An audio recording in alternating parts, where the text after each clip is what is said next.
My name is Olivia Chen, and I built a six-figure digital marketing consultancy from the guest room of a shared apartment, using nothing but a secondhand laptop after my parents emptied my university trust fund to finance my sister's guaranteed success restaurant venture. 3 years later, they showed up at my downtown office with spreadsheets and desperate expressions, asking if I would consider investing in my sister's failing business. Life has a remarkable way of flipping the script when you least expect it.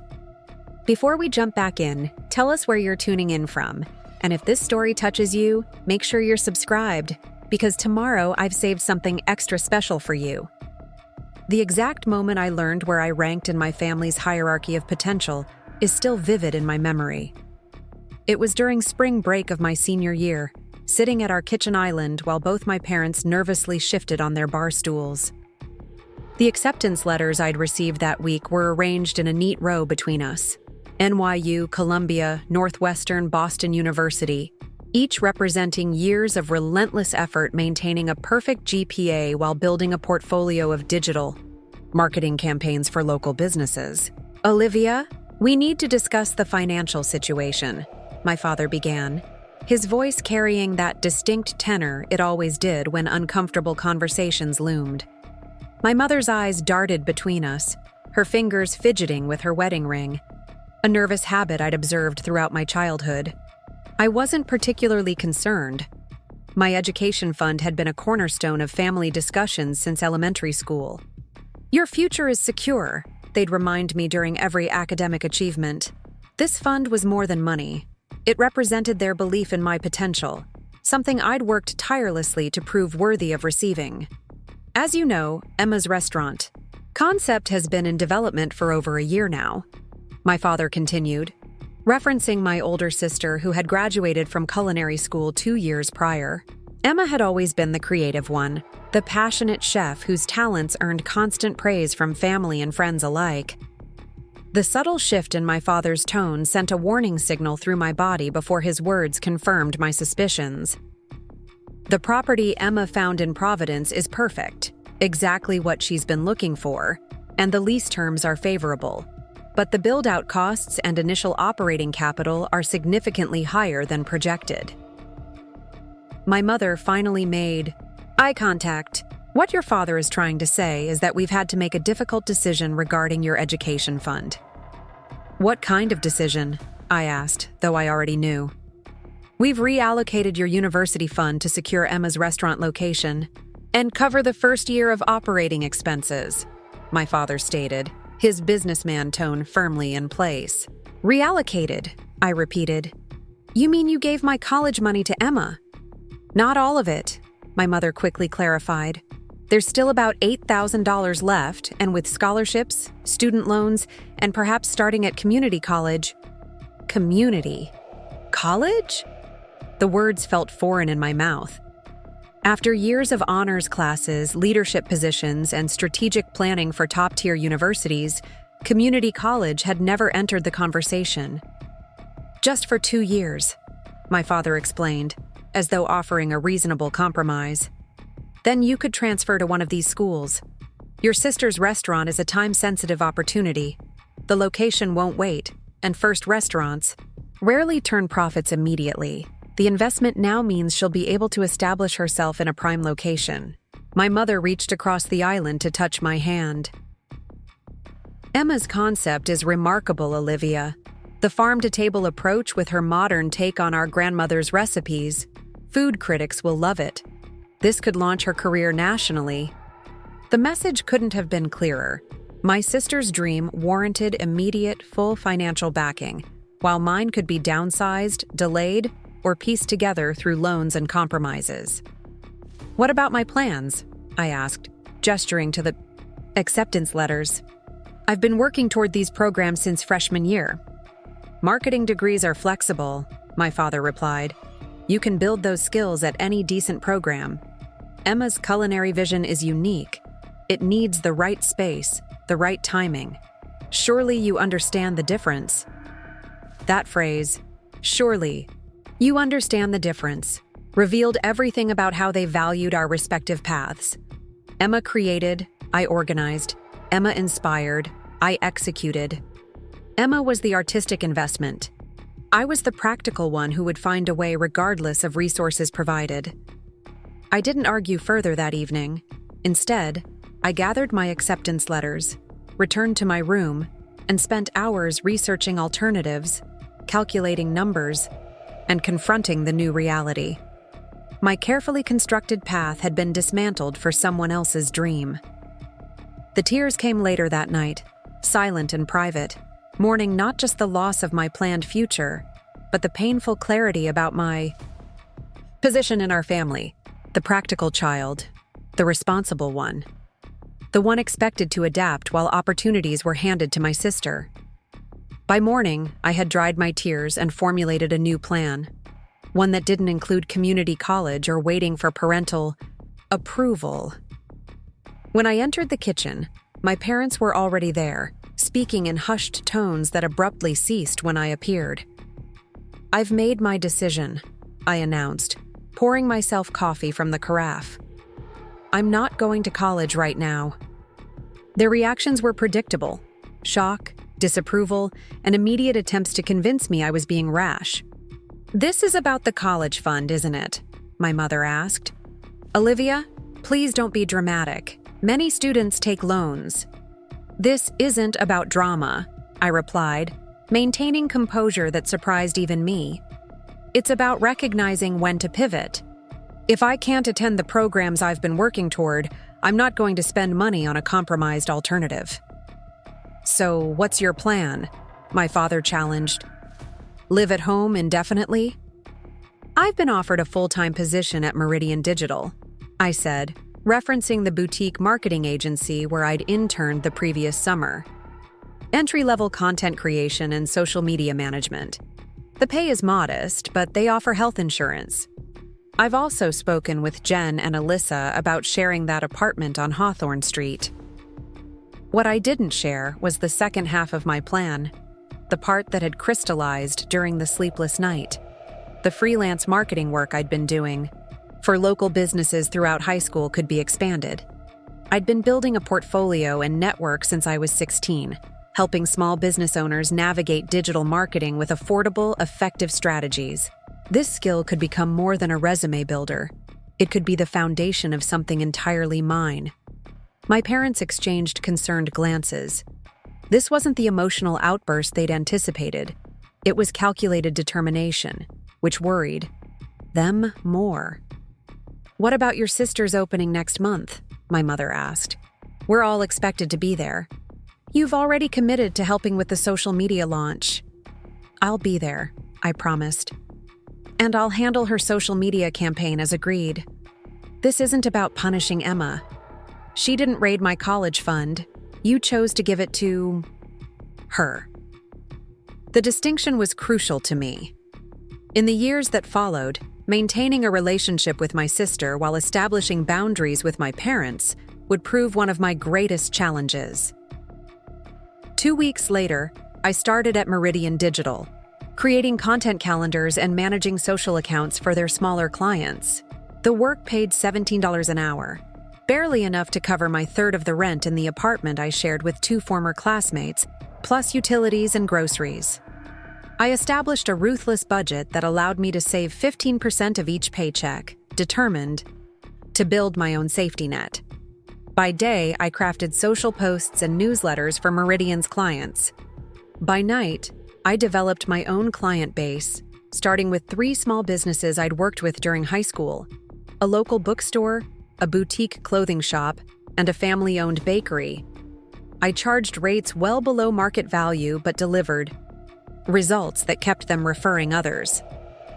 My workspace consisted of a desk squeezed into the corner of my bedroom, assembled from a door laid across 2 filing cabinets purchased from Goodwill. My equipment was minimal: the laptop I'd received as a high school graduation gift and a secondhand monitor found on a neighborhood swap page. What I lacked in resources, I compensated for with strategic thinking and meticulous attention to client needs. 4 months into this new reality, my mother called. Her voice carried an uncharacteristic hesitancy.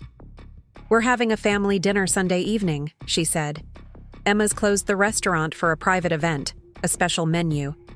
Tasting for family. She really wants you there. I had been maintaining minimal contact, responding to texts with brief replies, and declining previous dinner invitations. "I'll check my schedule," I replied noncommittally.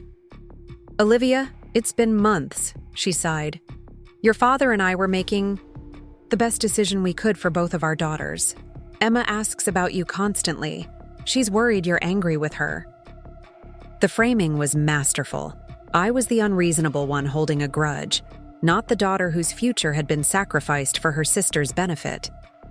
"I'm not angry," I replied, surprised to realize it was mostly true. "I'm busy building my life." Preparing and narrating this story took us a lot of time, so if you are enjoying it, subscribe to our channel. It means a lot to us. Now back to the story. I did attend that dinner, arriving at Roots and Reverie, my sister's farm-to-table concept restaurant, with a carefully curated social media strategy as my offering. The space was undeniably beautiful. Exposed brick walls, reclaimed wood, tables, hanging plants, and soft lighting created exactly the atmosphere Emma had described in her business plan. My parents had spared no expense in bringing her vision to life. Emma embraced me tightly when I arrived, genuine affection in her gesture. "I've missed you so much," she whispered. Despite everything, I returned her hug sincerely. My sister hadn't taken my college fund. Our parents had given it to her. The distinction allowed me to maintain our relationship even as I established independence from our parents. My father gave me an awkward side hug while my mother hovered nervously, uncertain of her welcome. The evening progressed with Emma presenting course after course of beautifully plated dishes, each accompanied by a story about the local farm that supplied the ingredients or the family recipe that inspired the creation. "How's the marketing job?" Emma asked as she served the main course. A modern interpretation of our grandmother's braised short ribs. "It's going well," I replied. "I'm learning a lot about client management and content strategy." "And how are your own clients coming along?" she continued, surprising me with her awareness of my side projects. When I glanced at her questioningly, she smiled. "Mom mentioned you were doing some freelance work. That's amazing, Liv." My parents shifted uncomfortably, clearly not having expected Emma to reference my independent ventures. "It's building slowly," I acknowledged. "I'm working with 6 local businesses now, helping them establish digital presences that actually convert to sales." "Would you consider adding one more client?" Emma asked, placing a perfectly composed plate before me. "I know you developed a launch strategy, but I really need ongoing help. The restaurant demands so much of my time in the kitchen that I'm neglecting the marketing side." Before I could respond, my father interjected, "Your sister is very busy, Emma. She's working full-time plus these other projects. We can hire a proper marketing firm for the restaurant." The comment stung in multiple ways. The implication that I wasn't a proper marketing resource, and the readiness to spend additional money on Emma's business while my education had been deemed too expensive. "Actually," I replied, maintaining professional composure, "I could put together a proposal for ongoing social media management and email marketing. My rates are competitive." Emma's face brightened.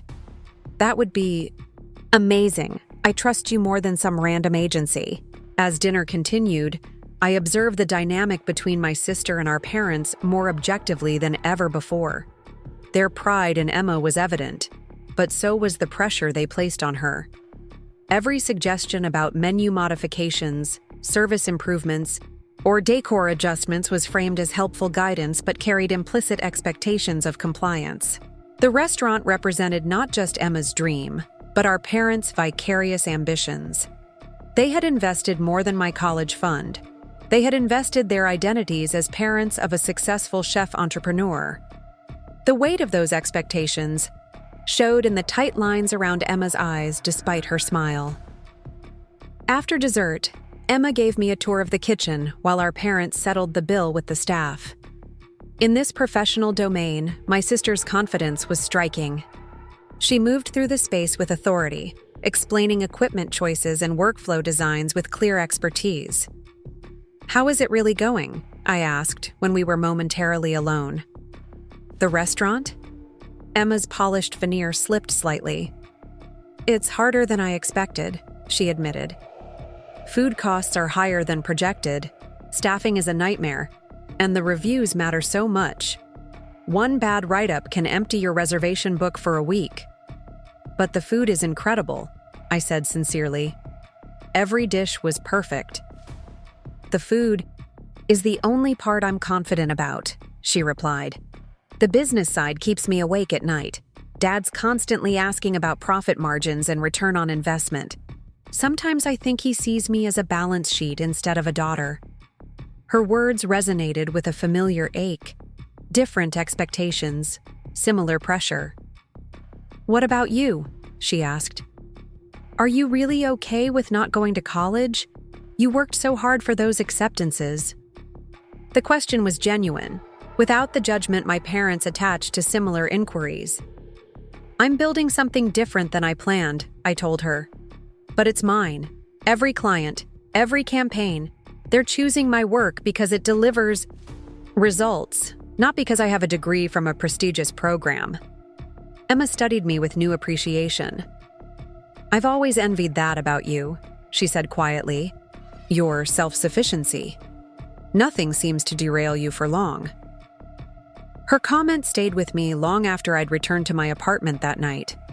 Self-sufficiency hadn't been a natural trait, but a necessary adaptation to being the practical child.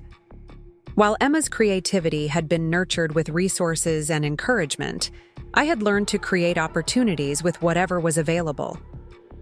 The following week, I developed a comprehensive marketing proposal for Roots and Reverie. The document outlined social media management, email marketing, local influencer partnerships, and community engagement strategies. I priced my services at 75% of market rate, professional respect for my skills, but a family discount that acknowledged our relationship. When I presented the proposal to Emma, she was immediately enthusiastic. My father, however, balked at the monthly retainer. "This seems excessive for social media posts," he commented, reviewing the document during a family meeting at the restaurant. "Couldn't you just show Emma how to do this herself?" "This isn't just posting pictures, Dad," I explained patiently. "It's strategic content creation, community management, analytics tracking, and campaign optimization. It's the difference between having a social media account and having a digital marketing strategy that drives bookings." Emma supported my position. "Olivia's proposal is actually less expensive than the agencies we've consulted, and her work for other local businesses has shown impressive results." After further discussion, my proposal was accepted. My first substantial ongoing client contract. The irony wasn't lost on me. My first major professional opportunity came from the very venture that had derailed my educational plans. Over the next 6 months, my professional life developed along dual tracks.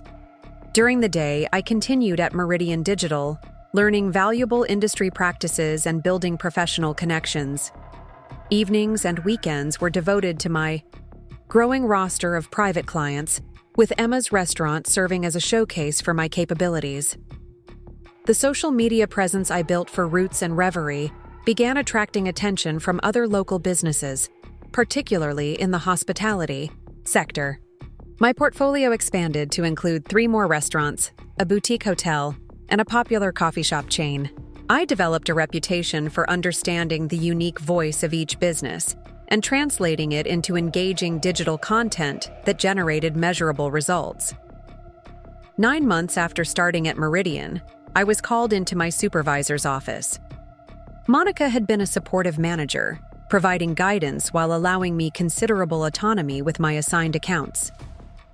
"Your quarterly review is excellent," she began, sliding a document across her desk. "Your client retention is the highest in the department, and the engagement metrics on your campaigns are consistently above benchmarks." "Thank you," I replied, genuinely appreciating the recognition. "There's something else we should discuss." Monica continued. We've noticed your freelance client work has been growing substantially. My heart sank. Though I had been careful to maintain separation between my agency work and personal clients, Phoenix is a small enough market that word inevitably travels. I've never approached Meridian clients, I said quickly, and all my independent work is done outside office hours. Monica smiled. I'm not concerned about conflict of interest, Olivia. I'm impressed by your initiative. Several of your personal clients have mentioned your work in industry conversations. You're developing a reputation. She leaned forward, her expression thoughtful. Have you considered formalizing your freelance work into an actual business entity? There might be an opportunity for Meridian to support that transition. The conversation that followed transformed my professional trajectory. Monica explained that Meridian had been considering expanding into the restaurant and hospitality sector, but lacked specialized expertise. Rather than competing with my growing reputation in that niche, they were proposing a different arrangement. We'd like to reduce your in-office hours to part-time, allowing you to develop your own client base with our blessing, she explained. In exchange, we'd provide office space, administrative support, and referrals for clients outside your specialization. We'd take a small percentage of those client fees as overhead. Think of it as an incubator for your business while maintaining connection to our resources. The opportunity was unexpected, but perfectly timed. My freelance work had reached a volume that was becoming difficult to manage from my bedroom desk.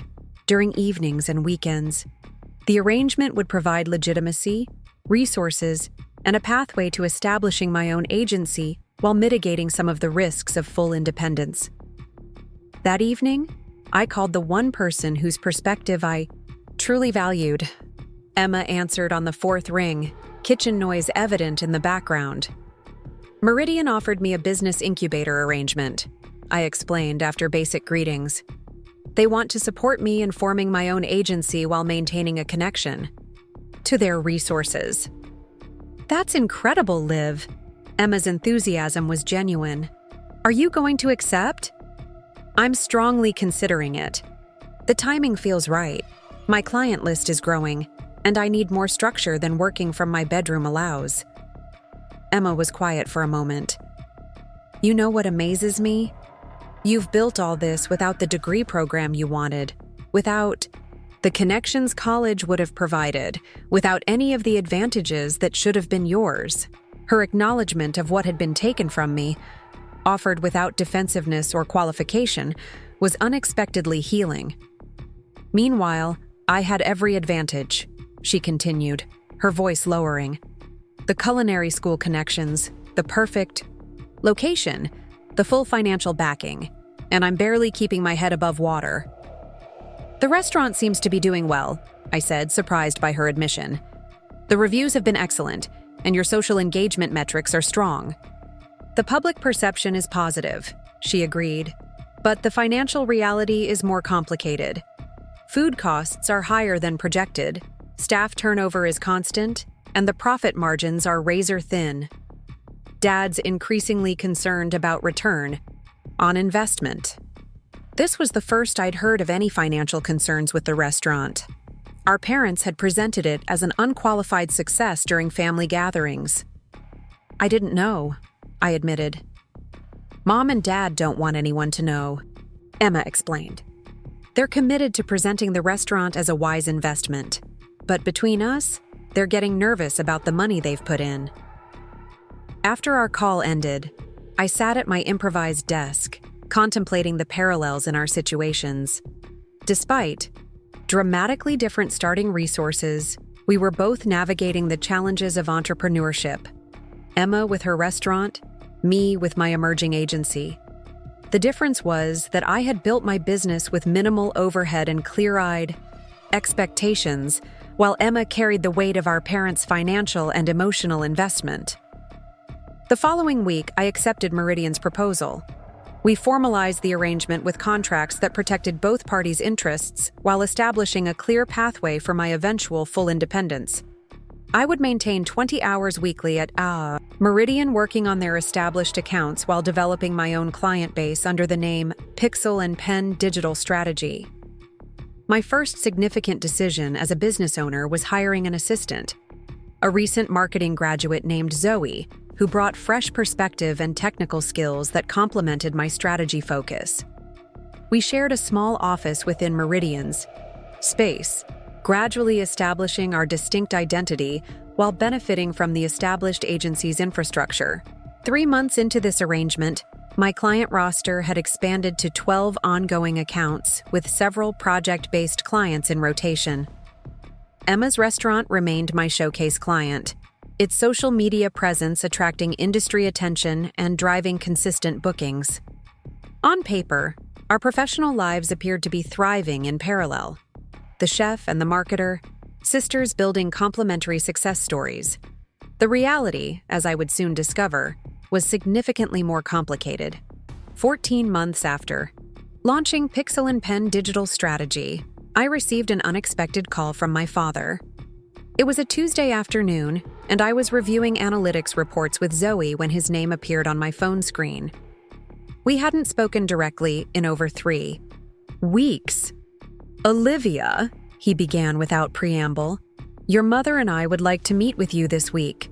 There's something important we need to discuss in person." The formality in his tone was reminiscent of that kitchen island conversation years earlier. "Is everything okay?" I asked, professional instinct immediately scanning for problems. "Everything's fine," he replied too quickly. "Just some family matters that would be better discussed face-to-face. Are you available for dinner tomorrow night? Providence Club at 7? The Providence Club was where my father took important clients and celebrated significant business deals. It wasn't a casual family dinner venue. "I can make that work," I agreed, curiosity overcoming my hesitation. After ending the call, I turned to find Zoe watching me with raised eyebrows. "Everything okay, boss?" "I'm not sure," I admitted. "That was my father requesting a formal dinner meeting at his club." "Maybe they finally want to invest in Pixel and Pen," she suggested with a smile. "Your client list would impress any investor." Her comment was meant as a compliment, but it triggered an uncomfortable thought. My business had indeed grown impressively over the past year. We now managed digital strategy for 23 active clients, had expanded to a team of 4, and had outgrown our incubator space at Meridian, recently leasing our own small office downtown. The quarterly revenue reports showed consistent growth that exceeded industry averages for new agencies. Could my parents actually be interested in investing in my business after redirecting my education funds to Emma's Restaurant? The possibility seemed simultaneously validating and unsettling. The next evening, I selected my attire carefully, a charcoal gray suit with subtle burgundy accents that projected confidence without ostentation. The outfit had been my first significant wardrobe investment after securing our largest client. A deliberate choice to visually establish myself as a business owner rather than an employee. The Providence Club maintained its old-world atmosphere with dark wood paneling, leather chairs, and discreet service. My father was already seated. When I arrived, my mother beside him, both nursing drinks that appeared barely touched. They stood as I approached, a formality that further confirmed this wasn't a typical family gathering. "You look very professional," my mother offered as I sat across from them. Her voice carried a note of surprise, as though she hadn't expected my transformation from college-bound daughter to business owner to include such visible confidence. Small talk occupied the first portion of dinner, neutral topics like neighborhood developments and distant relatives' activities. It wasn't until the main course arrived that my father cleared his throat in his characteristic way. "Olivia, your sister's restaurant has been experiencing some challenges recently," he began, cutting precisely into his steak. "The quarterly financials have shown concerning trends." I nodded, careful to keep my expression neutral. Emma had been increasingly transparent with me about the restaurant's struggles during our monthly strategy meetings. Food costs had risen dramatically, staff turnover remained problematic, and despite excellent reviews and steady bookings, the profit margins were vanishing. "The restaurant industry is notoriously difficult," I offered diplomatically. "Emma's culinary vision remains exceptional." "Her food isn't the issue," my father agreed. "It's the business fundamentals. The initial capital investment was significant, and the projected timeline to profitability needs adjustment." My mother interjected, "What your father is trying to say is that Roots and Reverie may need additional investment to weather this period and establish long-term stability." There it was, the purpose of this formal dinner revealed. "And you're considering providing that additional investment?" I asked, though I already suspected the answer. My father's expression tightened. "We've already extended considerable resources to the restaurant. Our retirement planning requires more diversification at this stage." Translation: they had invested as much as they were willing to risk in Emma's venture, and were seeking alternative funding sources. "Emma mentioned you've been helping her reduce marketing costs while improving outcomes," my mother continued, her tone deliberately casual. "Your digital strategies have apparently been quite effective." "That's my specialty," I confirmed.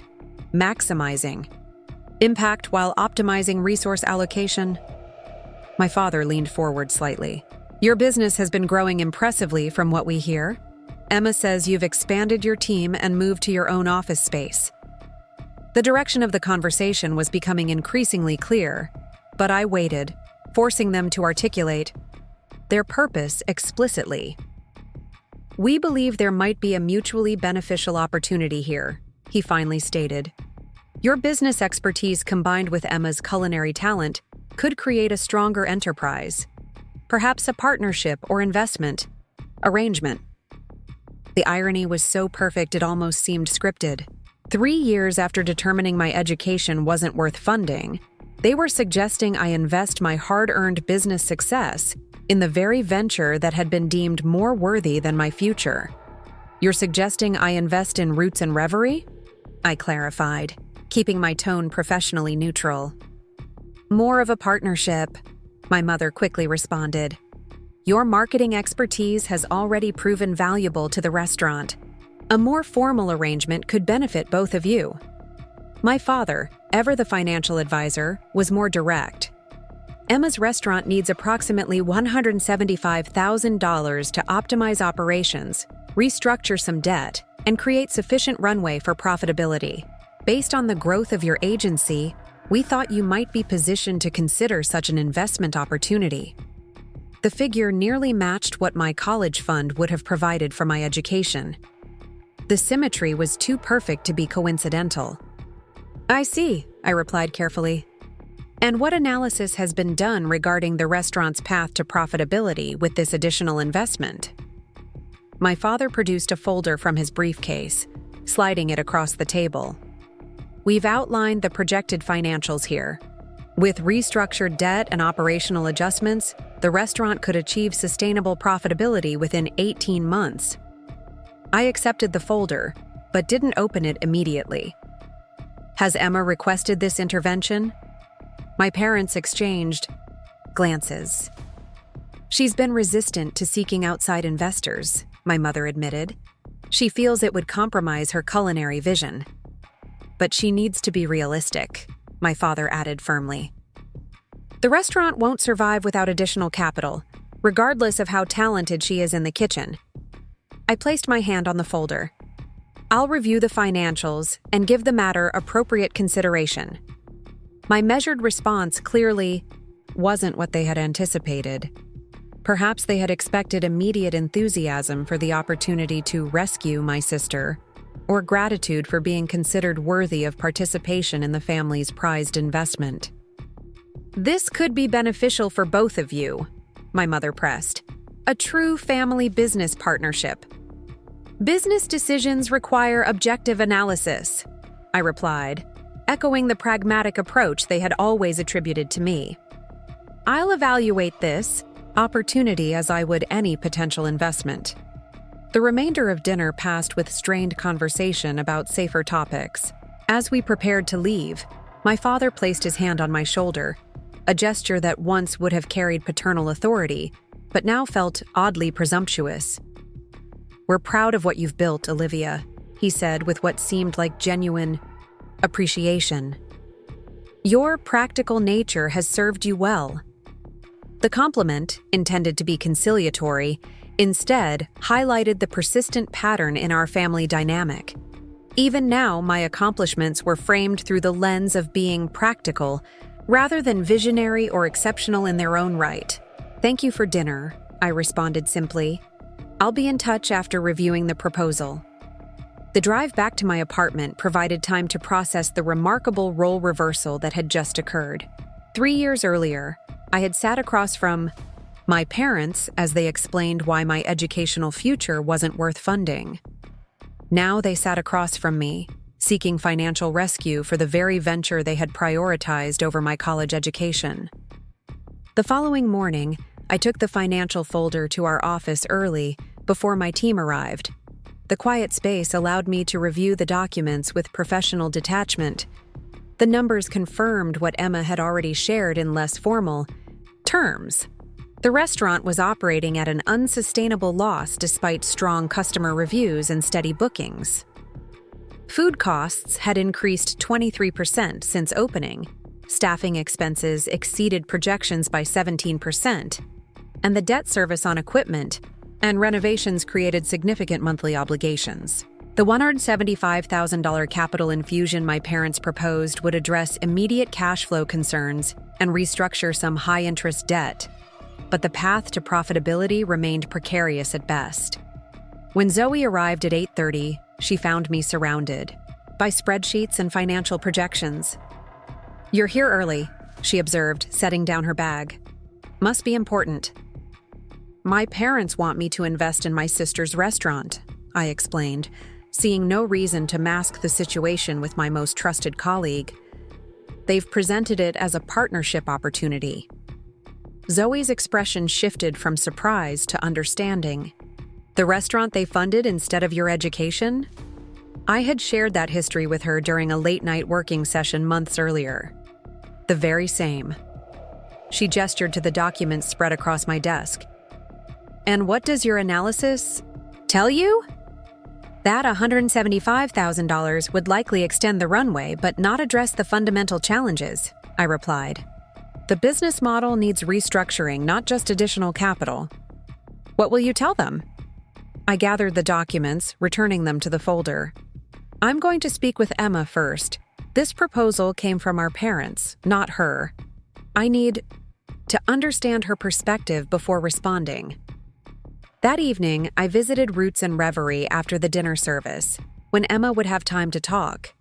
The restaurant was beautiful, even in its quiet, post-service state. Edison bulbs casting warm light over reclaimed wood tables, herb planters along the windows, and the open kitchen gleaming with meticulous cleanliness that reflected my sister's exacting standards. Emma emerged from the back office looking exhausted, but managed a genuine smile when she saw me. "This is a surprise. Everything okay with the social accounts?" "The digital strategy is solid," I assured her. "I'm here about something else. Do you have a few minutes to talk?" Her expression shifted to wariness. "Dad called you, didn't he?" We settled at the bar with cups of herbal tea, the formal proposal folder between us. "They presented quite a comprehensive investment opportunity at dinner last night," I said, tapping the folder. Emma ran her hand through her hair, a gesture of frustration I recognized from childhood. "I specifically asked them not to approach you. This wasn't my idea, Olivia." "I figured as much," I replied. "The presentation had Dad's fingerprints all over it." "They're panicking about the money they've invested," Emma explained. Her voice lowered, though we were alone in the restaurant. "The quarterly financials showed bigger losses than projected, and Dad immediately went into crisis management mode." "The problems are real, though," I noted gently. "Based on these numbers, the current operation isn't sustainable." Emma's shoulders slumped slightly. "I know. I've been trying different approaches, adjusting the menu to improve margins, implementing stricter inventory controls, restructuring staff schedules. but it's like bailing water from a boat with a persistent leak. Have you considered bringing in a restaurant consultant? I suggested. Someone with specific industry expertise?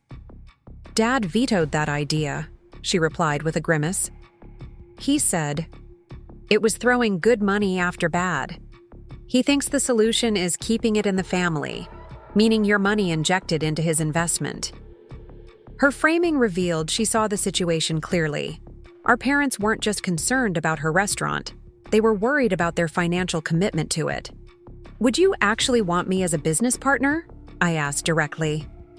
Setting aside the financial aspects, is that a relationship you'd want?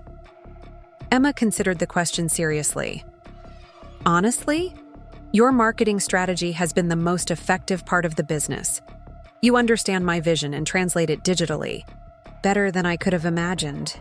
But I've watched how hard you've worked to build something that's entirely yours, she continued.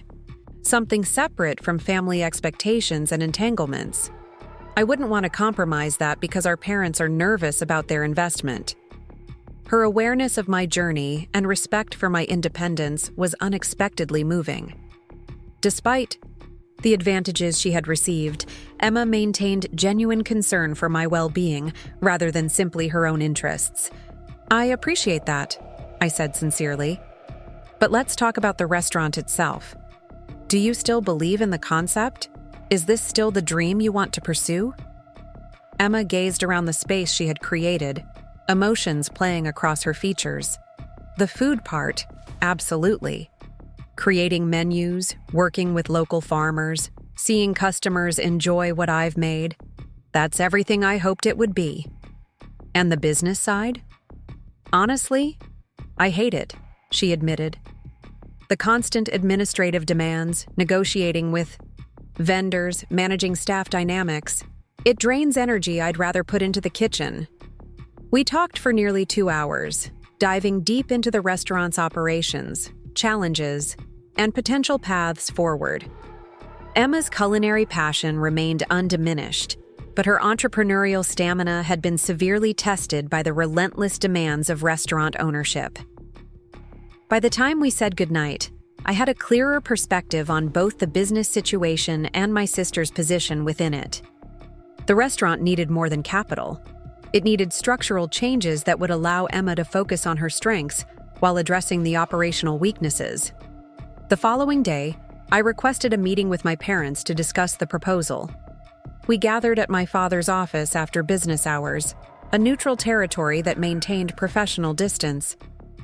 I've reviewed the financial documents and discussed the situation with Emma, I began once we were seated in his conference room. I won't be investing in Roots and Reverie under the proposed terms. My father's expression tightened. That's disappointing. I thought you would recognize a mutually beneficial opportunity. Actually, I do see opportunity here, but not in the structure you've outlined, I countered, opening my laptop and turning it to face them. I've prepared an alternative proposal. The document I displayed outlined a different approach, not a capital investment, but a business restructuring that would separate the restaurant's culinary operations from its business management. Pixel and Pen would create a new division focused on hospitality marketing and management, I explained.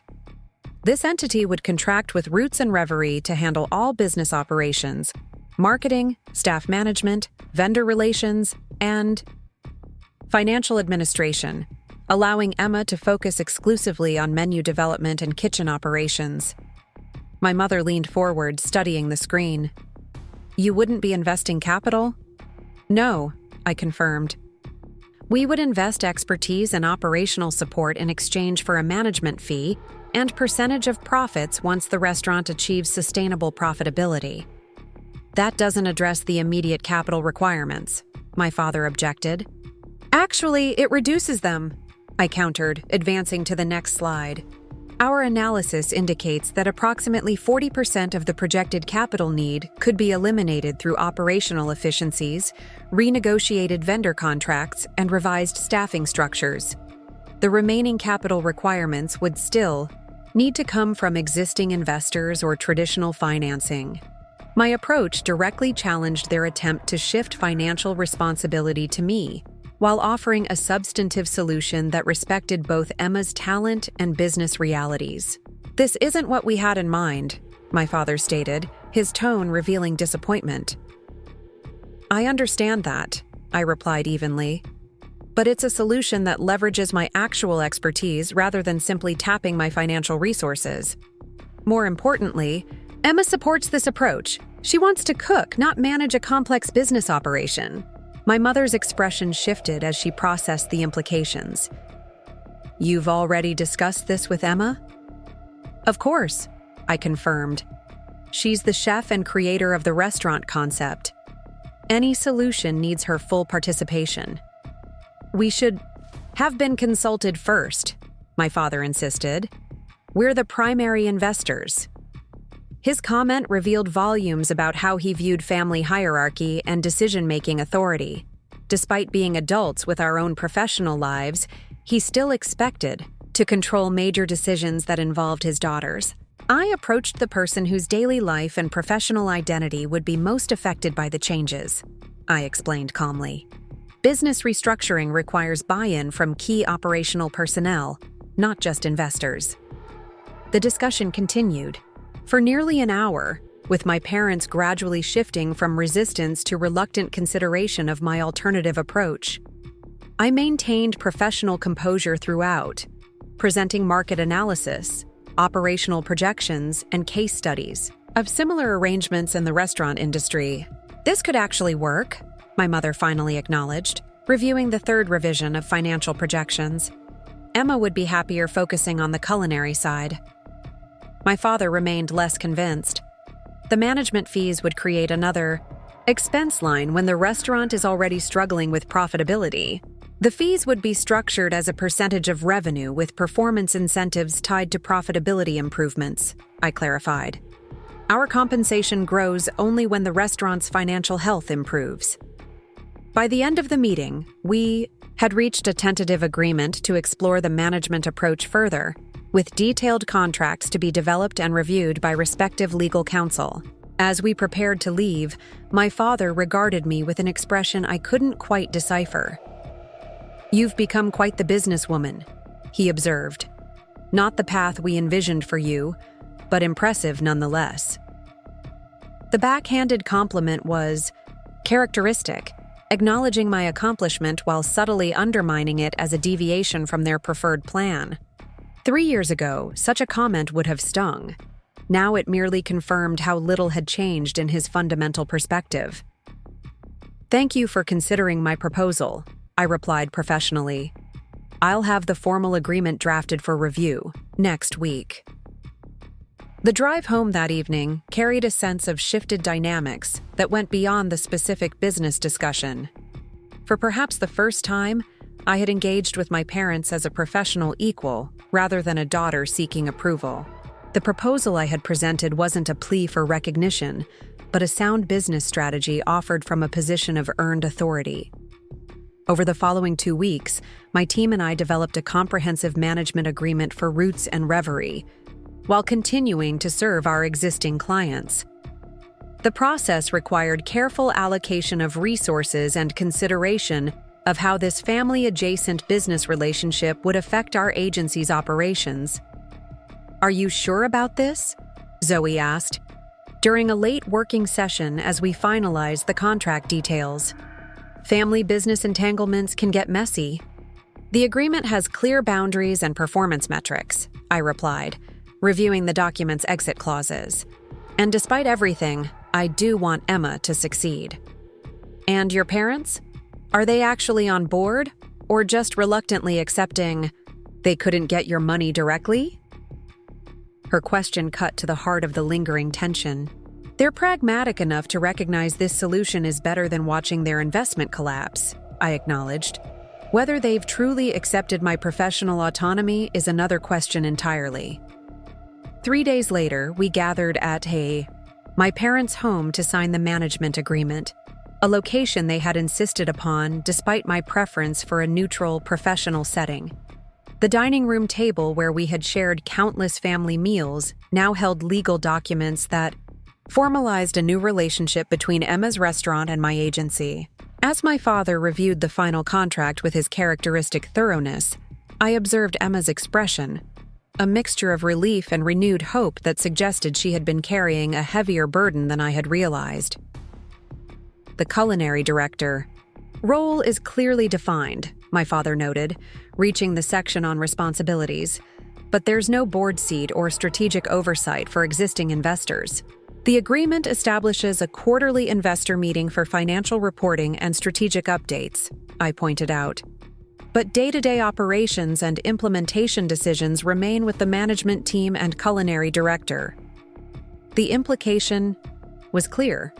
My parents would receive information and could offer input, but operational control would shift from family dynamics to professional management. This means we won't be calling Emma 3 times a day about staff scheduling or vendor invoices, my mother noted with unexpected self-awareness. Emma's visible relief confirmed this had been happening regularly. I can focus on creating seasonal menus and maintaining food quality instead of spreadsheets and scheduling conflicts. When all parties had signed the agreement, my mother insisted on opening champagne, a gesture that felt somewhat at odds with the professional nature of the transaction, but reflected her desire to reframe the arrangement as a family success story. As glasses were distributed, my father raised his in a toast to Roots and Reverie's next chapter and to Olivia's unexpected business acumen. Sometimes the practical child surprises us all. The familiar characterization, the practical child, revealed how persistently he viewed me through the lens established years ago. Even this professional accomplishment was framed as a function of being practical rather than visionary, strategic, or innovative. I simply smiled and raised my glass to successful partnerships based on clear agreements and mutual respect. The management transition began the following week. My team conducted a comprehensive operational audit of the restaurant, identifying inefficiencies, restructuring vendor relationships, and implementing systems for inventory management and staff scheduling that reduced waste and improved productivity. Emma flourished when freed from administrative burdens, developing new menu items and strengthening relationships with local farmers. Her renewed creative energy translated into dishes that garnered attention from regional food critics and increased reservation requests. Within 3 months, the restaurant's financial situation showed measurable improvement. Not yet profitable, but with significantly reduced losses and positive trend lines across key performance indicators. The changes had required difficult decisions, including reducing staff hours during slower periods and eliminating some less profitable menu items. But the core concept remained intact. During our first quarterly investor meeting, I presented the financial results with professional graphs and clear metrics that demonstrated progress against established benchmarks. My father studied the reports with the intensity he applied to all financial matters. The burn rate has decreased by 47%, he acknowledged, reviewing the cash flow statement. And the revised vendor contracts have reduced food costs substantially. We're still not profitable, I reminded him, maintaining transparency. But the trajectory is positive. If current trends continue, we should reach break-even within 4 to 6 months. And what happens then? My mother asked. Once the restaurant is stable? The question revealed her uncertainty about this new arrangement, whether it represented a temporary intervention or a permanent restructuring of both the business and our family dynamics. Then we focus on sustainable growth and building enterprise value, I explained. Emma continues developing her culinary reputation while our management team handles the business operations. Eventually, the restaurant could become a platform for cookbook development, specialty food products, or even additional locations if that aligns with Emma's vision. My parents exchanged glances that suggested they hadn't considered these broader possibilities. They had viewed the restaurant as a single investment opportunity, one that had proven more challenging than anticipated, rather than the foundation for a potentially expansive culinary brand. You've thought considerably beyond just stabilizing the current operation, my father observed. That's what strategic business management involves. I replied simply, addressing immediate challenges while building frameworks for future opportunities. As the meeting concluded, Emma pulled me aside while our parents gathered their belongings. "Thank you," she said quietly, "not just for the management help, but for finding a solution that lets me keep cooking without disappointing them completely." Her gratitude highlighted something I had increasingly recognized throughout this process. Emma had been caught between her authentic passion and our parents' expectations, just as I had been. The difference was that her path had initially aligned more closely with their vision, creating the illusion of greater support while actually constraining her in different ways. "We're finding a better way forward," I told her. "One that honors your talent while acknowledging business realities." Walking to my car afterward, I reflected on how dramatically circumstances had shifted from that kitchen island conversation 3 years earlier. The college fund that had been redirected from my future to Emma's restaurant had set both of us on unexpected paths, hers burdened by business responsibilities that drained her creative energy, mine forced toward self-reliance that ultimately built something valuable on my own terms. The practical child, dismissed as the lesser investment, had ultimately constructed a business capable of stabilizing the creative child's faltering venture. Not through the financial rescue our parents had envisioned, but through applied expertise and strategic thinking they had never fully valued.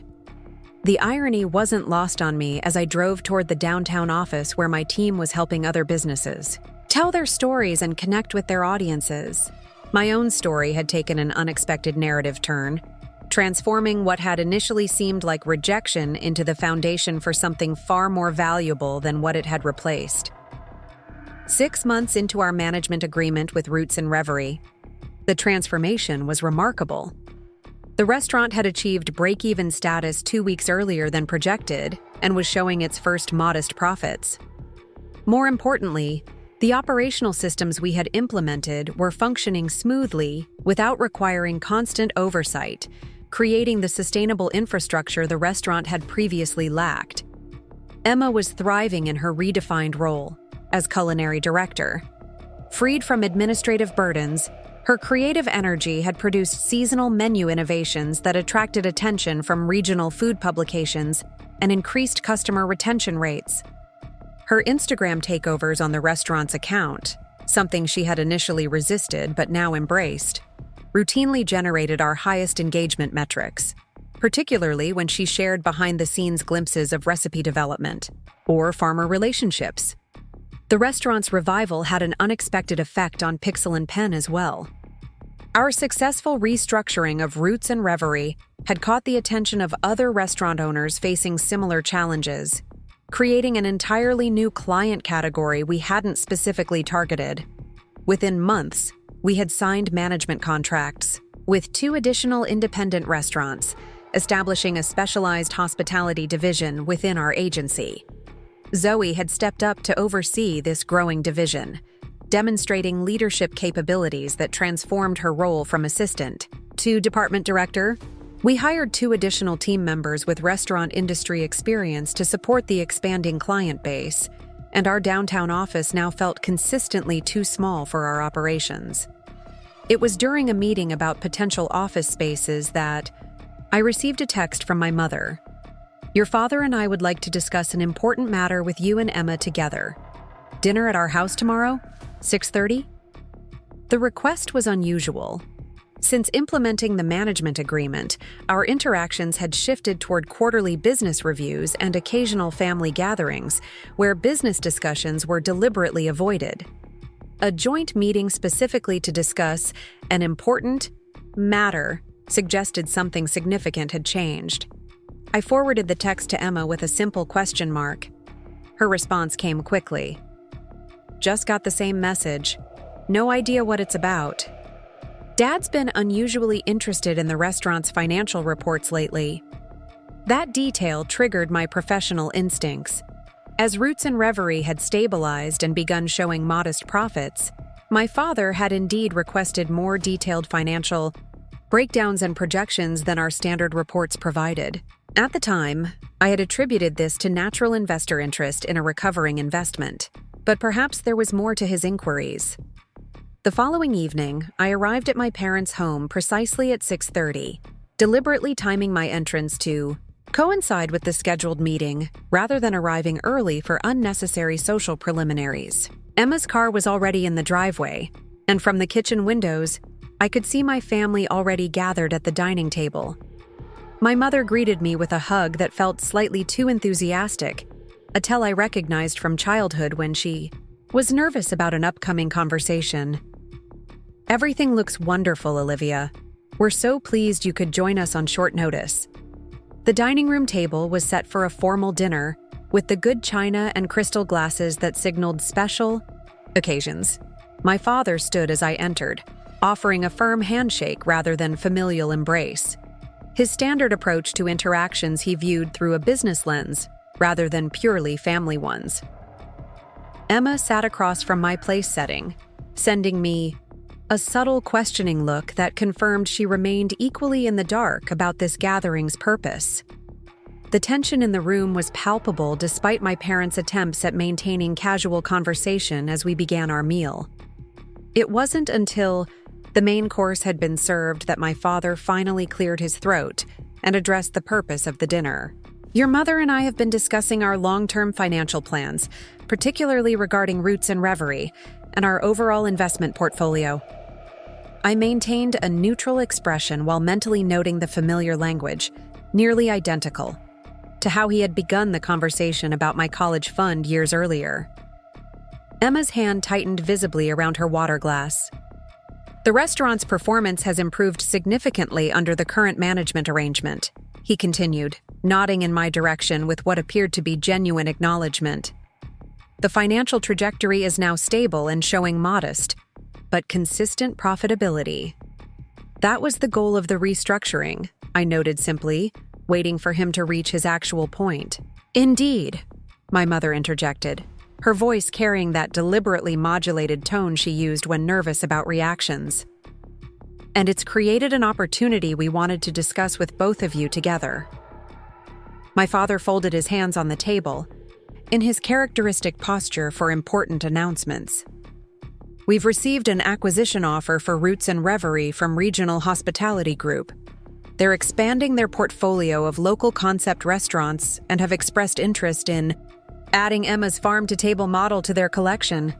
Emma's fork clattered against her plate. "You're selling my restaurant?"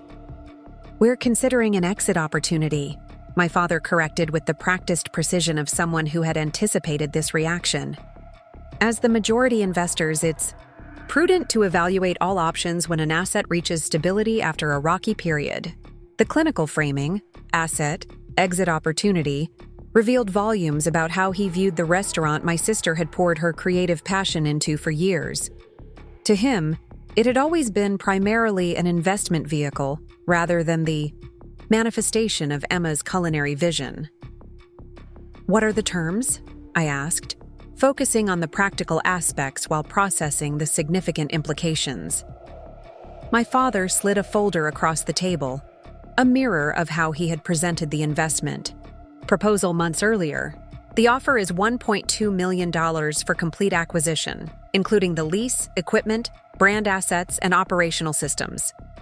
Emma would be offered a 2-year executive chef contract with performance bonuses." I opened the folder and scanned the acquisition offer quickly, professional instincts identifying key terms and conditions. The purchase price was fair based on current restaurant valuations, representing approximately 3.5 times annual revenue. The employment terms for Emma were standard for such acquisitions, offering competitive compensation but limited creative control. When I looked up, Emma's expression reflected a complex mixture of emotions: shock, confusion, and what appeared to be nascent anger. "You didn't think to discuss this with me before entertaining offers?" she asked, her voice uncharacteristically tight. "We're discussing it now," my mother replied, her conciliatory tone contrasting with my father's business approach. "Nothing has been decided. We wanted to present the opportunity to both of you together since it affects Emma's position and Olivia's management contract." My father shifted slightly, his posture becoming more formal. The offer includes a transition services agreement for Pixel and Pen to maintain management oversight for 6 months post-acquisition, ensuring operational continuity, while Regional Hospitality integrates their systems. The comprehensive nature of the proposal suggested extensive previous discussions with the potential acquirer, negotiations that had occurred without informing either Emma or me despite our integral roles in the restaurant's operation and recovery. "How long have you been considering this?" I asked directly. My father hesitated briefly. "Regional Hospitality approached us approximately 3 weeks ago. We've had preliminary discussions to explore whether their interest was substantive enough to warrant a family conversation." Emma pushed her plate away, her appetite clearly gone. "3 weeks of discussions about selling my restaurant without mentioning it to me once. That's quite something, even for you two." "It's not just your restaurant, Emma," my father reminded her with the firm tone he reserved for what he considered emotional overreactions. "Your mother and I provided the entire capital investment. We hold 82% ownership. While your culinary direction is obviously central to the concept, major business decisions ultimately rest with the majority shareholders." The statement was technically accurate but emotionally obtuse, dismissing my sister's years of work and creative investment as secondary to financial considerations. I watched Emma's face shift from shock to resignation, an expression I recognized from my own past confrontations with our parents' pragmatic approach to what they viewed as investment decisions rather than life-altering personal ones. "What would this mean for the existing staff?" I asked, deliberately shifting to practical concerns while giving Emma time to process her emotions. "Regional Hospitality has indicated they would retain most operational staff," my mother replied, clearly relieved by the change in focus. "They value the team that has contributed to the restaurant's turnaround. And the local farmer relationships Emma has cultivated? The seasonal menu approach? The community initiatives?" My father gestured to the proposal. "The acquisition terms include a brand integrity clause requiring maintenance of key conceptual elements for at least 18 months post-acquisition. Regional Hospitality values the farm-to-table identity as part of what they're purchasing." 18 months, Emma repeated flatly. "And after that, they could drop our local farmers for national suppliers, introduce frozen elements, standardize the menu across their properties, essentially dismantle everything that makes Roots and Reverie what it is. They're purchasing a successful restaurant concept," my father countered. "It wouldn't make business sense to eliminate the elements that create its value." "Unless those elements impact profit margins," I noted, having reviewed enough hospitality group acquisitions to understand the typical trajectory. Local sourcing, seasonal menu changes, and artisanal preparation methods are precisely the elements large groups often standardize to improve efficiency and profitability. My mother reached across the table toward Emma. "Darling, we understand. This is emotional for you. The restaurant represents years of your creative work. But this offer represents a successful outcome, validation of your concept, and a pathway to financial return on a challenging investment." Her framing revealed the fundamental disconnect. To our parents, a profitable exit constituted success regardless of what happened to the business afterward. To Emma, success meant continuing to express her culinary vision through a restaurant that maintained its integrity and relationships with the community. "I need to review the complete offer," Emma said finally, her voice steadier than I had expected. "And I'd like Olivia to help me understand the implications beyond just the payment terms."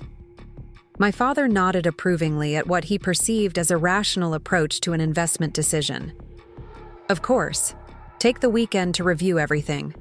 Regional Hospitality has requested a preliminary response by Wednesday." The remainder of dinner passed with strained conversation about neutral topics, neighborhood developments, distant relatives, and community events that required minimal emotional engagement. When dessert had been served and consumed with mechanical politeness, Emma and I made our excuses nearly simultaneously. Outside on the driveway, safely beyond parental earshot, Emma leaned against her car and exhaled deeply. They're really selling it out from under me, aren't they? They certainly have the legal right as majority shareholders, I acknowledged, but there might be alternatives worth exploring.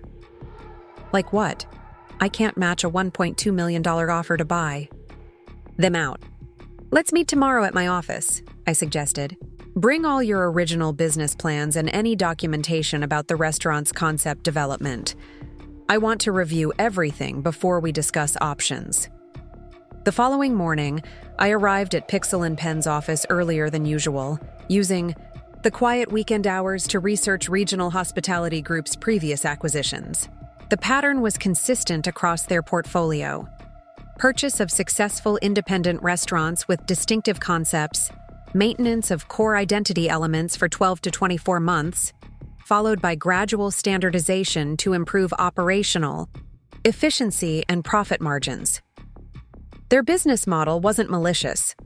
It was simply focused on consistent returns rather than culinary artistry or community relationships. Restaurants transitioning from chef-driven passion projects to reliable profit centers within a larger corporate structure. When Emma arrived, carrying a banker's box of files and a determined expression, I had already mapped out several potential approaches to the situation.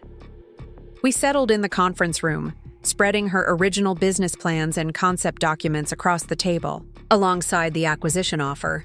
They've been thinking about selling for months, Emma revealed as she organized the materials. Dad kept asking for updated profit projections after we hit break-even.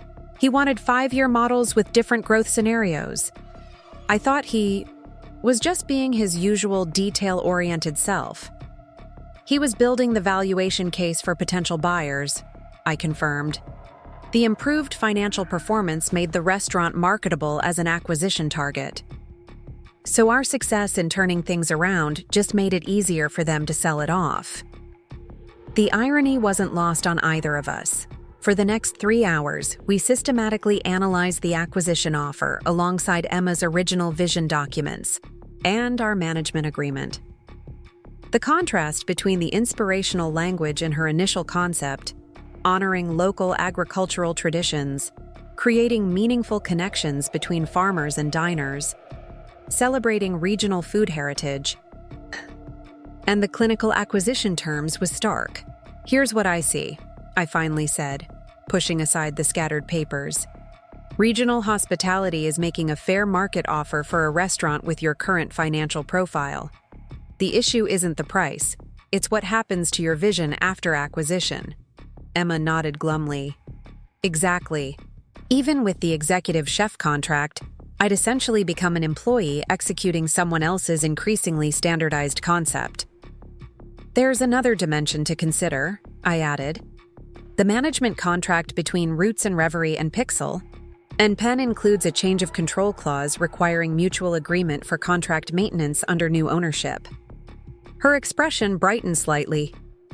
So you could refuse to continue managing the restaurant under Regional Hospitality? Possibly, though they've addressed that with the Transition Services Agreement. The more relevant point is that our management has been instrumental in the restaurant's turnaround. That creates potential leverage. Leverage for what? My parents own 82%. They can sell regardless of what we want. They can, I agreed. But Regional Hospitality isn't just buying a location and concept. They're buying a functioning business system. If key elements of that system, specifically your culinary direction and our management approach, aren't guaranteed to continue, the acquisition becomes riskier. Emma studied me with growing interest. What are you suggesting? I'm considering several options, I replied, arranging the scattered documents into organized piles. But first, I need to understand exactly what you want. If you could determine the restaurant's future regardless of financial considerations, what would your ideal outcome be? The question seemed to catch her off guard, perhaps because so few people had asked what she truly wanted rather than what made the most financial sense. I'd want to maintain creative control, she said after a thoughtful pause. continue developing relationships with local farmers, evolving the menu seasonally, building community connections through food education, events. I'd want the flexibility to express my culinary perspective without corporate standardization. And would you want to handle the business operations yourself, or continue with the current management structure? Definitely continue the management. Partnership, she said without hesitation. The past 6 months have been the happiest I've been since opening. I get to focus on food while knowing the business side is handled competently. Her answer aligned with my emerging strategy. Okay, I'm going to work on something tonight. Can you meet again tomorrow to review before we respond to our parents? Sunday evening, Emma returned to find me still at the office, surrounded by financial projections, legal documents, and industry analysis reports. The intensity of my focus reminded me of those early days building my agency from my bedroom desk. The same determined concentration that transformed obstacles into opportunities. You look like you haven't slept, Emma observed as she set down a coffee carrier with 2 cups. I've been exploring alternatives, I replied, accepting the coffee gratefully. And I think I've found a viable approach. Over the next hour, I outlined the counter-proposal I had developed. Not a rejection of the acquisition, but a restructuring that would better preserve Emma's culinary vision while still providing our parents with the financial exit they sought. Instead of a complete acquisition, I explained, gesturing to the diagram I'd created, we propose a partial acquisition with a joint venture structure. Regional Hospitality would purchase 70% of the restaurant for $840,000, providing our parents with the majority of their exit value. The remaining 30% would be restructured into a new entity owned equally by you and me.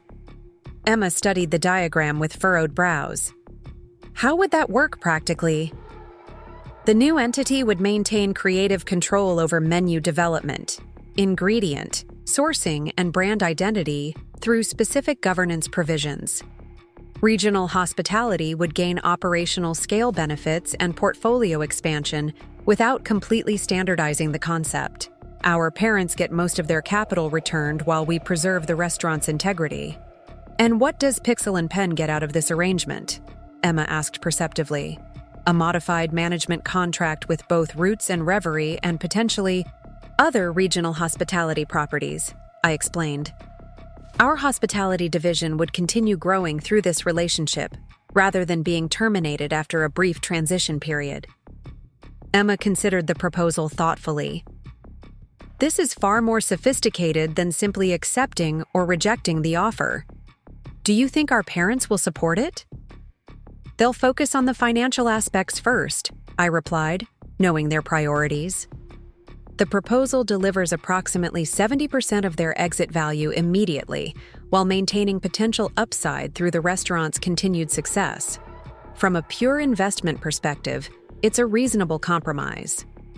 And regional hospitality? Why would they accept less than complete control? Because acquisition integration is where many restaurant deals fail, I explained. When key creative talent leaves or loses motivation after acquisition, concept value diminishes rapidly. This structure incentivizes your continued passion and innovation while giving them majority economic interest. We spent another hour refining the presentation of our counter-proposal, anticipating objections and preparing responses. By the time Emma left that evening, we had developed a comprehensive approach that addressed the key interests of all parties while protecting what mattered most to her. Monday morning, I contacted my father directly, requesting a meeting that afternoon to discuss our response to the acquisition offer. His administrative assistant scheduled us for 4 p.m. at his office, a business setting for what he clearly viewed as a business discussion. Emma and I arrived together, presenting a united front as we entered my father's meticulously organized corner office with its view of the downtown skyline. My mother was already seated beside his desk, her presence unexpected but not surprising, given the family investment implications. We've reviewed the regional hospitality offer, I began once preliminary greetings had been exchanged. Rather than a simple acceptance or rejection, We'd like to propose an alternative structure that addresses everyone's core interests. My father's expression registered mild surprise at this approach. Go on. I distributed copies of the detailed proposal we had prepared, complete with financial projections, governance structures, and implementation timelines. We're proposing a partial acquisition with continued creative control through a jointly owned entity. For the next 30 minutes, I presented our counter-proposal with the same professional thoroughness I would use for any client presentation. Emma contributed details about culinary direction and brand preservation, her passion for the restaurant evident in every carefully chosen word.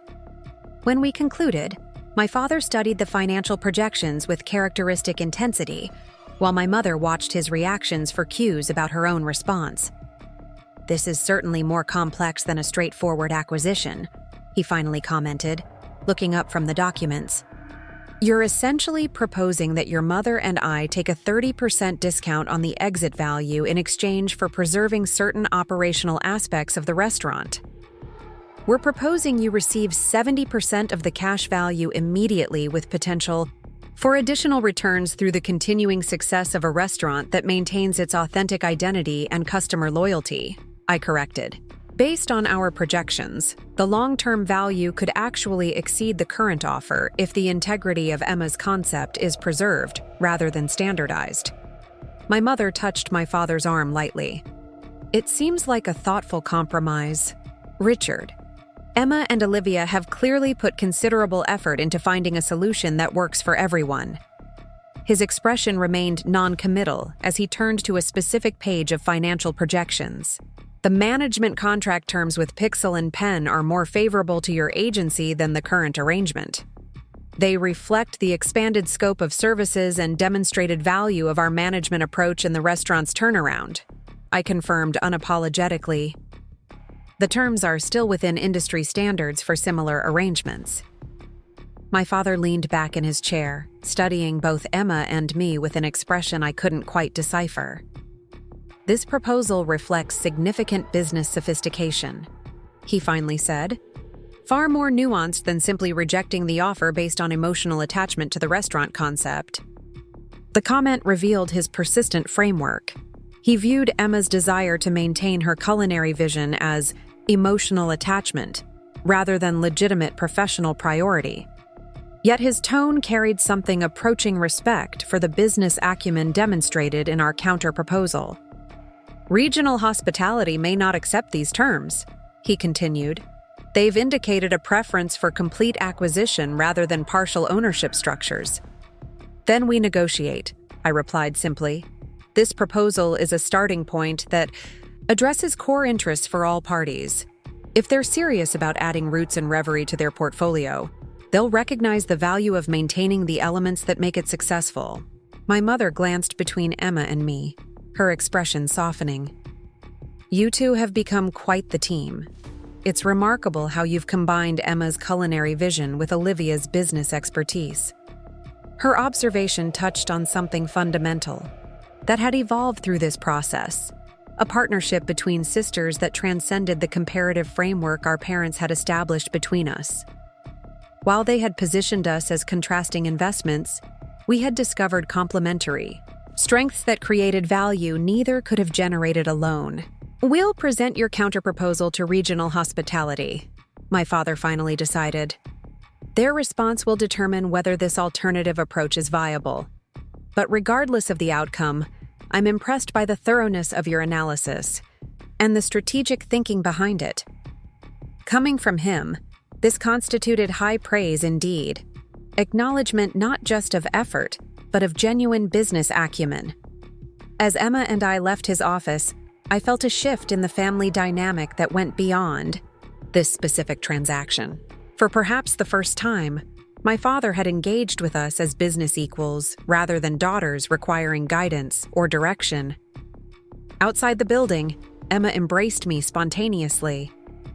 "Thank you," she said simply, "for seeing a way forward I couldn't have imagined on my own." "That's what partnerships are for," I replied. Combining perspectives to create solutions beyond what either could develop individually. As we walked toward our cars, I reflected on the remarkable journey that had brought us to this point.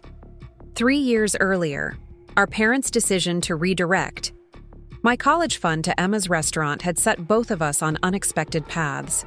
Hers burdened by business responsibilities that drained her creative energy. Mine forced toward self-reliance that ultimately built something valuable on my own terms. Now we stood together, offering a sophisticated business solution to the very parents who had once made life-altering financial decisions on our behalf without considering alternatives. The practical child they had deemed the lesser investment had constructed not just a successful business, but a pathway for the creative child to maintain her authentic vision while still providing the financial returns they sought. The obstacle that had initially seemed like rejection had ultimately created the foundation for something far more valuable than what it had replaced. Not just a successful business, but the capacity to envision and implement complex solutions rather than accepting limiting binary choices. The irony wasn't lost on me as we reached our separate vehicles, each heading back to the lives we had built from circumstances neither of us had chosen, but both had ultimately transformed. My career reached an unexpected crossroads exactly 3 years after that kitchen island conversation, when I received a message that fundamentally shifted everything I thought I understood about our family dynamics. The email arrived on a Tuesday morning while I was reviewing analytics reports for our largest hospitality client, a simple subject line that read, "A long overdue conversation." From my mother. Since the successful restructuring of Roots and Reverie and my decision to decline my parents' investment overture, our family had settled into new patterns. Cordial holiday gatherings where business discussions were deliberately avoided, occasional text exchanges about logistics, and a careful dance around deeper emotional territories. This direct message represented a departure from established protocols, particularly given its personal tone. My assistant Zoe noticed my unusual pause as I stared at my inbox. "Everything okay with the morning reports?" she inquired, always attuned to shifts in my routine. "Everything's fine," I reassured her, though uncertainty gnawed at me.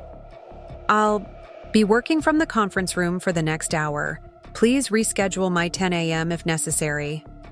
The conference room offered privacy and distance from daily operations. I opened the message, mentally preparing for a routine family communication about upcoming holidays or perhaps a casual update about community activities. Instead, I found a carefully composed message that immediately demanded my full attention. "Dear Olivia," it began, formal yet carrying emotional undercurrents I rarely associated with my mother's written communication. "I've been contemplating a conversation that's long overdue, but never found the right moment. After considerable reflection, I've realized the right moment may never present itself naturally. I'm writing to request that we meet, just the two of us, to discuss something important regarding our family history that has remained unaddressed for too long." The message concluded with a suggestion to meet at the historic Riverside Cafe, downtown, neutral territory that had no associations with family gatherings or business discussions. She proposed the following Thursday afternoon at 3 p.m., a time deliberately chosen to avoid conflicting with either my work commitments or routine family obligations. I stared at the message for several minutes, attempting to decode potential meanings behind this unprecedented request. My mother had never initiated such a conversation, particularly one explicitly referencing unaddressed family history. Throughout my adult life, she had consistently deferred to my father's approach of framing family dynamics through business and financial lenses, avoiding deeper emotional discussions. The timing felt significant. 3 years had passed since my college fund had been redirected to Emma's restaurant. 2 years since I had established Pixel and Pen. 18 months since the successful regional hospitality negotiation that had saved Emma's restaurant while elevating my agency's reputation in the hospitality sector. 6 months since I had declined their investment proposal, creating perhaps the clearest boundary yet between my professional life and family financial entanglements. What unaddressed family history could warrant this departure from established patterns? I responded with careful professionalism, accepting the meeting while maintaining appropriate emotional distance. I can meet Thursday at 3 p.m. Looking forward to our conversation. The following days unfolded with normal business intensity: client presentations, team meetings, strategic planning sessions for our expanding hospitality division. Yet beneath the surface of routine operations, my mind repeatedly circled back to Thursday's pending conversation. What shift in my mother's perspective prompted this outreach? Had something happened with Emma or my father that required my awareness? Wednesday evening found me working late at the office, ostensibly reviewing quarterly projections but actually processing growing anxiety about the upcoming meeting. Emma called just before 8 p.m., her routine check-in during the quiet hour between restaurant services. "You sound distracted," she observed after our standard business discussion about the restaurant's social media engagement metrics. "Everything okay?" I hesitated briefly before sharing the pending meeting with our mother. Emma's response revealed she had no advance knowledge of whatever conversation awaited. "That's unusual," she agreed, her voice carrying the same puzzlement I felt. Mom rarely initiates personal discussions, especially not separate meetings, with either of us. "Any theories?" "None that make sense," I admitted. Part of me wonders if it relates to the investment proposal I declined. Maybe they're concerned about professional boundaries or family relationships evolving too rigidly.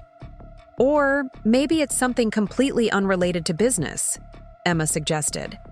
"When was the last time you and Mom had a purely personal conversation that wasn't mediated through family gatherings or shared logistics?" Her question prompted reflection I hadn't anticipated.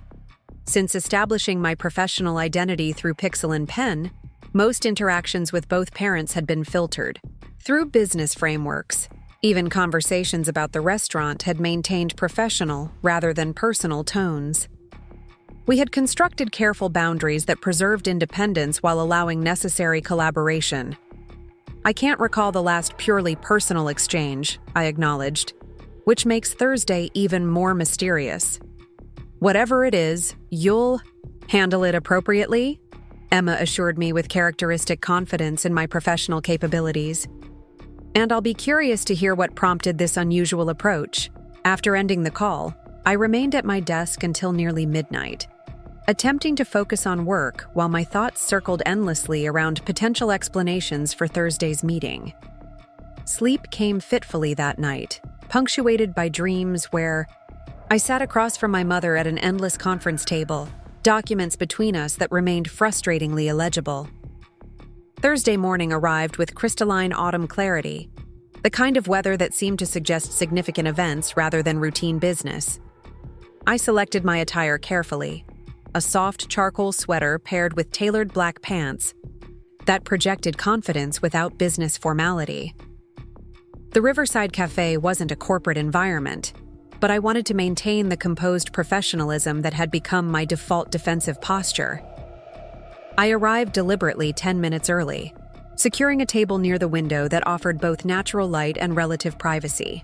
The cafe maintained historic charm with original hardwood floors and exposed brick walls, creating an atmosphere that encouraged thoughtful conversation over productivity-focused meetings.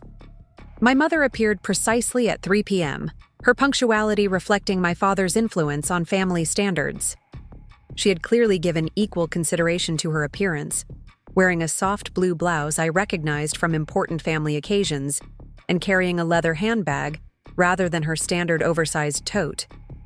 "Thank you for making time," she began, after we had ordered coffee and settled into our seats. Her hands fidgeted slightly with her napkin, a nervous habit I recognized from childhood moments preceding difficult conversations. "I know this meeting feels unusual given our recent interaction. Patterns. I appreciate the directness," I replied, maintaining neutral tone while studying her expression for clues about what prompted this gathering. "What did you want to discuss?" She took a steadying breath before meeting my gaze directly. "I need to address something about the decisions we made regarding your college fund." not from a business perspective, which is how your father frames these conversations, but from a mother's perspective about a choice that has affected you profoundly. The reference to my college fund immediately shifted my internal alertness levels. In 3 years, neither parent had directly acknowledged how that decision had personally impacted me beyond its practical implications for my educational pathway. "I've been reflecting extensively since you declined our investment proposal," she continued, her voice carrying unusual vulnerability. "Not just about the financial aspects, but about what our decision communicated to you regarding how we valued your potential compared to Emma's." My coffee arrived, providing a moment's distraction as I processed this unprecedented acknowledgement. Throughout our family's navigation of the restaurant crisis and subsequent business arrangements, the underlying emotional implications of redirecting my education funds had remained largely unexamined. "When we made that decision," my mother continued after thanking the server, "we told ourselves it was purely practical. Emma's restaurant needed immediate capital, and your education could be structured differently through loans and alternative pathways. What we failed to acknowledge was how this choice communicated our fundamental assessment of you as the practical daughter who would find a way regardless of support, while Emma was the creative investment requiring full resources." The characterization stung despite the time that had passed, primarily because it so accurately reflected the dynamic I had experienced and largely navigated alone. "I did find a way," I pointed out, not entirely without defensiveness. "The agency has exceeded any success metrics I initially imagined." "You found a way brilliantly," she agreed, reaching across to touch my hand lightly. "But you shouldn't have had to. We promised you educational support from the moment you were born, then withdrew it based on our judgment of comparative opportunities rather than honoring our commitment to both daughters equally." The emotional directness was so uncharacteristic from my mother that I found myself struggling to formulate appropriate responses. In our family, personal feelings were typically sublimated into discussions of practical matters and strategic decisions. "Why bring this up now?" I asked, genuine curiosity replacing initial wariness. "It's been 3 years. I've established my independence and built something valuable despite, or perhaps because of, that redirection of resources. Because success despite obstacles doesn't erase the impact of the original obstacle," she responded with clarity that surprised me. "And because watching you decline our investment proposal with such confident independence made me realize how thoroughly you've had to establish self-reliance specifically because we withdrew the security we had promised." She opened her handbag and removed an envelope, placing it carefully on the table between us. Unlike the folders filled with investment proposals and business documents that had characterized recent family meetings, this envelope appeared deliberately personal. "This isn't a business matter," she clarified immediately. "It's a personal acknowledgement of a broken promise. Inside is the full amount of your original college fund, calculated with interest for the years it's been redirected. It's separate from your father's investment proposals and doesn't carry any expectations of business arrangements or future obligations." I stared at the envelope without immediately reaching for it, processing the profound implications of this gesture. For 3 years, I had built my professional identity on the foundation of independence forced upon me by that broken promise. Accepting this restitution carried symbolic weight beyond its financial value. "Your father doesn't know I'm here," she added, anticipating my next question.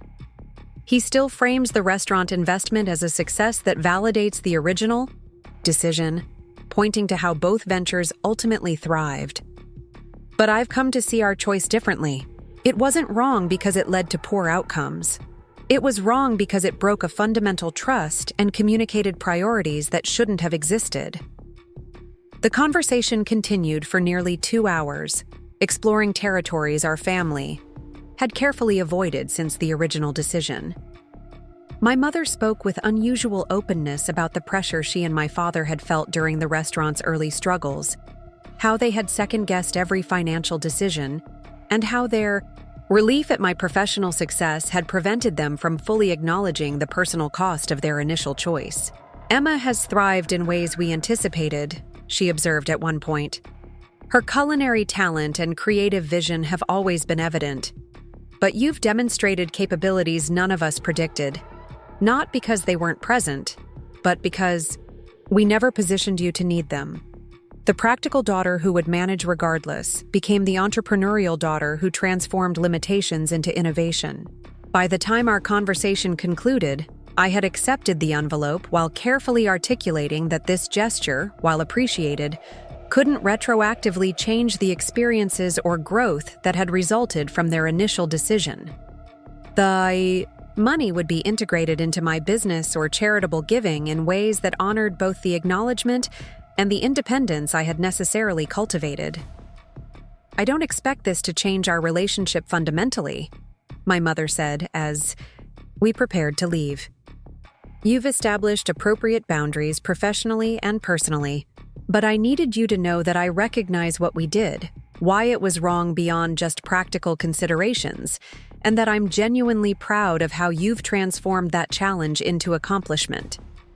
We parted with an embrace that carried different emotional weight than routine family gatherings, acknowledgement of history rather than avoidance, genuine connection rather than performative civility. The drive back to my office provided necessary processing time for this unexpected conversation and its implications. My mother's acknowledgement represented something I hadn't realized I needed: validation that my experience of that decision had been legitimate, that the comparative framework established between Emma and me had real consequences, and that my subsequent independence was both admirable and somewhat tragic in its necessity.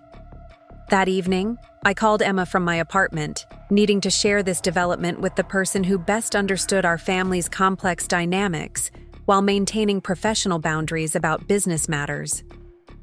"Mom met with me today," I began, without preamble. She wanted to address what happened with my college fund from a personal rather than business perspective. Emma's interested silence indicated she was fully engaged as I detailed the conversation, the unexpected emotional openness, and the personal restitution offered separately from my father's investment proposals. "That's significant," she responded, after I finished. "Mom rarely addresses family dynamics directly, especially not emotional implications of decisions. What prompted this change?" "I think watching me decline their investment proposal made something click for her," I reflected. She realized I had established complete independence specifically because they had withdrawn promised support. The confidence they now wanted to benefit from was developed in response to their earlier choice to prioritize your venture over my education. Emma was quiet for a moment. "Do you resent that our parents gave my restaurant priority?" she asked, with characteristic directness. "Not just the business implications, but personally?" Her question deserved thoughtful honesty rather than diplomatic deflection. "I did initially," I admitted. "Not toward you specifically, but toward the message it sent about how they valued our respective potentials. The creative daughter got full investment while the practical daughter was expected to find alternative pathways." "And now?" she prompted.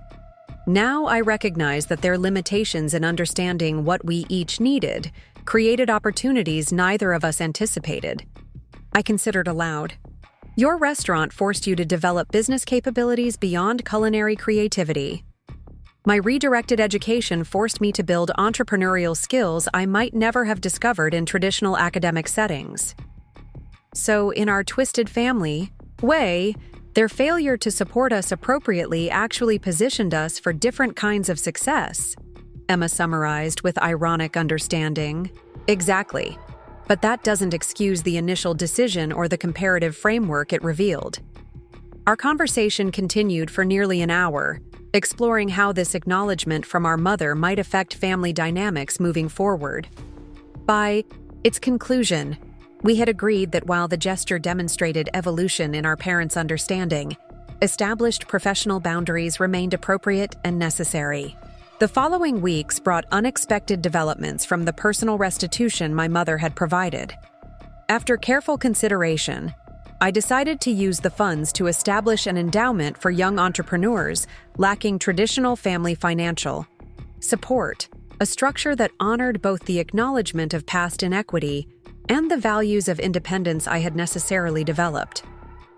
The Pathway Foundation would provide not just financial grants, but mentorship networks and professional resources for individuals pursuing non-traditional routes to business development.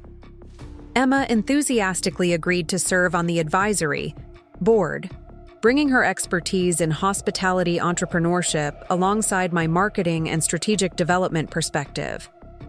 The foundation's establishment prompted a family meeting where we presented the concept to my parents together. The conference room we selected at my father's investment firm carried symbolic significance, the same space where we had negotiated the regional hospitality deal and declined their investment proposal. My father reviewed the foundation documentation with characteristic thoroughness, occasionally making notes in margins and asking clarifying questions about grant criteria and operational sustainability. My mother watched our presentation with calm pride, clearly having anticipated this type of thoughtful response to her personal acknowledgement. This transforms personal restitution into sustainable support for others facing similar challenges, my father observed after reviewing our proposal. The structure is impressively conceived, both emotionally intelligent and operationally sound.